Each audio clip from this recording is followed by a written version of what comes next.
ఈ యుద్ధం గాడితో మాట్లాడదాం. హలో, యుద్ధం నేనమ్మా. ఏంటి, ఏం చేస్తున్నావు?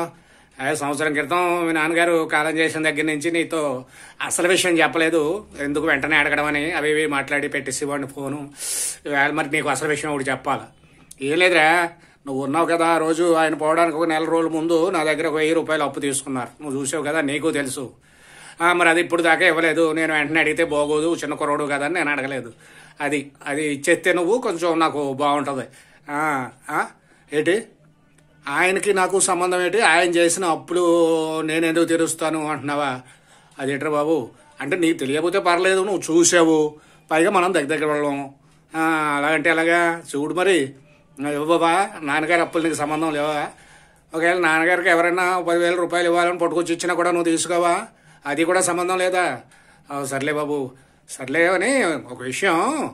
ఆవేళ కొంచెం 2 రోజుల ముందు ఆయన నాకు, నేను పెళ్లి మీద ప్రయాణం మీద వెళ్తుంటే ఒకసారి ఉంగరం ఇమ్మంటే బంగారు ఉంగరం ఇచ్చారు నాకు. కానీ నేను ఈ కష్టకాలంలో నీకు ఎందుకు చెప్పడం అని ఇవ్వలేదు, నా దగ్గరే ఉండిపోయింది అది. అది మరి ఎవరికి ఇవ్వాలో అన్నది నేను ఆలోచించి నేను వాళ్ళకి ఇస్తాను. ఏంటి ఉంగరం నీకు ఇచ్చామంటావా? అది నాకు ఇవ్వడం నువ్వు చూసావు, నీకు తెలుసా? అయినా నాన్నగారికి ఇవ్వాల్సింది ఏమన్నా ఉంటే నువ్వు తీసుకుంటావు, మరి నాన్నగారు ఇవ్వాల్సింది ఏమన్నా ఉంటే నువ్వు ఇవ్వవా? ఇచ్చేస్తావా? నా 1000 రూపాయలు పట్టుకొచ్చి ఇచ్చేస్తావా? ఇంకో 1000 కూడా ఇంట్రెస్ట్ కింద వేసి 2000 పట్టుకొచ్చి ఇస్తావా? ఇప్పుడే వస్తున్నావా? అలాగే. మరి నాన్నగారు అప్పులు నాకేం సంబంధం లేదు అన్నావురే ఇందాక. అదే నువ్వు తెలివితేటలు పెరిగిపోయినాయి, పర్వాలేదు, నువ్వు బతకగలవు నాన్నగారు లేకపోయినాను. ఆయనకు వచ్చేదైతే నువ్వు కళ్ళనట్టుకు తీసుకుంటావు, ఆయన ఎవరికైనా ఇచ్చేదైతే నాకు సంబంధం లేదంటావా? తెలివితేటలు పెరిగినమ్మా బతకగలవు.